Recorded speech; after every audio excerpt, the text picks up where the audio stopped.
Hello, welcome back. So we're gonna take the LA Girl Pro Artistry palette, and make sure you guys hit the like button, subscribe, and notification bell, because why not?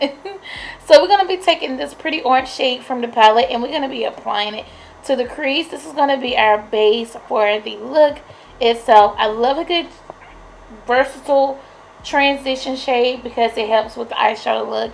And not only helps with the eyeshadow look, it allows the colors to really blend together. Like, no matter if it's a neutral shade, like a real neutral close to my skin tone, or somewhere around in this color category, it's definitely going to be great. So I'm going to be taking my famous palette. And I'm going to be taking the black eyeshadow from my palette, and I'm going to be applying it to the crease. And once I applied my black eyeshadow to crease, now applying black eyeshadow is definitely hard sometimes, and still to this day, I've done makeup for like literally over a decade. It's still hard to this day to get the method of everything as far as the black eyeshadow, how to make sure you don't get it to the point to where it's like a raccoon eye. You still want to make sure it looks good and everything. So it takes time, but trust me, it's worth it at the end. So I'm just going to take the NYX. This is their Bare Me Concealer. You guys, I like this concealer for a couple of things, but just using it by itself as far as cutting the crease and applying eyeshadow, it's a lot. It takes a lot because it takes a while to settle in, but it's good for everything else. Now I also went in with the Anastasia Peach powder to set. So I'm going to go in with the LA Colors. This is their Berry Bliss palette. I love LA Colors palettes because, for one, their eyeshadows are great. They have upped their game. So I really, really like it. And I'm going to be applying it to the lid.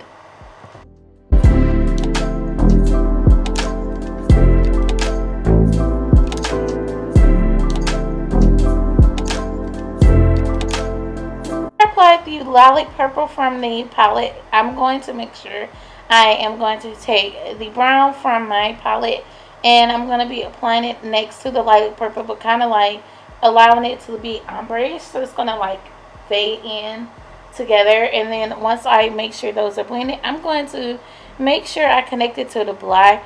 Then I'm going to be taking the Revlon Mascara. I got this from Influencer. Thank you, Influencer, for sending me this. You guys, I should do a whole video talking about Influencer. Like, seriously, it's so cool. It's a cool app. You don't have to be a YouTuber or anybody to actually earn free makeup from Influencer. So this is the newest mascara. This is the Eyes Wide Open mascara. I think that I'm saying it right. But now I will have everything listed below, and already this look is already uploaded on Instagram.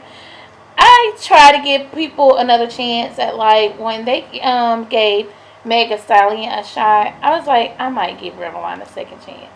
So this is it. So I'm going to be applying their mascara before I actually apply my lashes. I want to try to take it back to the old days where you apply this method first and then you apply your lashes. Usually I just go straight in with the lashes, but this is what I'm going to do.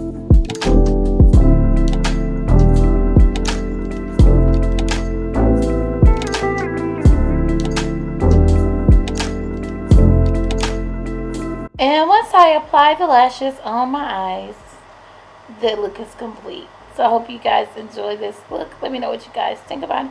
This look could be used during the spring and also can be used during the fall season. Let me know what you guys think, and request some eyeshadow looks below. I gotta go, and I'll chat with you soon. Bye, peeps.